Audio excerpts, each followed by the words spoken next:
We did one in Georgia. Finally today, you go to a wedding and there are always two things people want to see most. The first would have to be the bride, right? It's a no-brainer. Well, that is right, but what do you think the second one is? The groom, maybe? It's not the groom, it's the cake. Wedding cakes can be works of art too. Rebecca Ely introduces us to a man who loves his sweet multi-tiered art. We did one in Georgia that was at their property, and it was way out in the country, and I get there and we had to haul the cake on a four-wheeler to the reception site. Bill Schneider is a pastry chef. He's one of the owners of the cake shop on the south side. Schneider moved here from Colorado about 12 years ago. That's when the pastry chef got serious about baking. I'd say probably more of a sugar artist. I mean, I love to bake, I'm really good at baking, but I would say that sugar art is really what describes me. And then forming a partnership with friend Gail Wilson. Since Bill has been a cake baker, he does not consider himself such. Schneider's been baking wedding, birthday, and special occasion cakes for about 7 years. He's even been asked to do theme cakes such as this Mad Hatter and this sculpted Canon camera cake.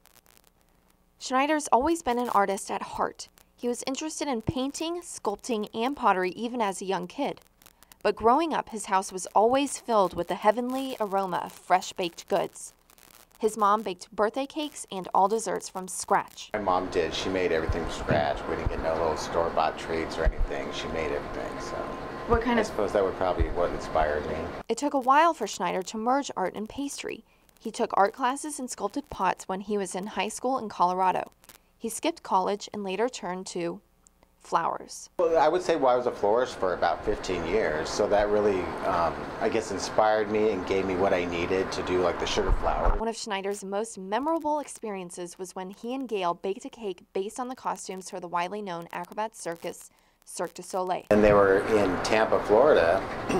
It was for the Saltimbanco show, and it was going to be their 4,000th performance of it, so they took us to Tampa and we did a cake for them there, and they ended the 4,000th performance where they brought out our cake and all the crew and all the performers, everybody all came in on the stage and bowed to the cake. Bill and Gail take turns talking to customers and baking desserts. He says he loves designing and sculpting any cake, but sometimes there are challenges.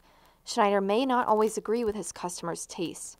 Be to interpret what people's ideas are versus what your idea is. You know, you got to kind of meet without really knowing the person.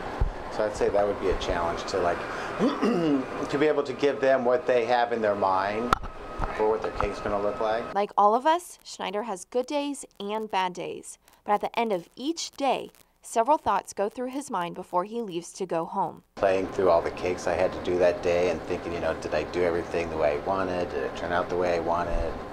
And thinking, oh my gosh, am I going to come in the next day and they're going to be unhappy, or is it going to be a nice phone call, More often than not, the calls he gets are thank yous. Rebecca Ely, Inside Jacksonville. That's Inside Jacksonville for today. We're glad you could join us. If you're like our moms and you can't get enough of us, you can find us online. Just go to unfmedia.com and click on Inside Jacksonville. Again, that's unfmedia.com and click on Inside Jacksonville. Thanks for joining us this Sunday morning. We'll see you next time, Inside Jacksonville.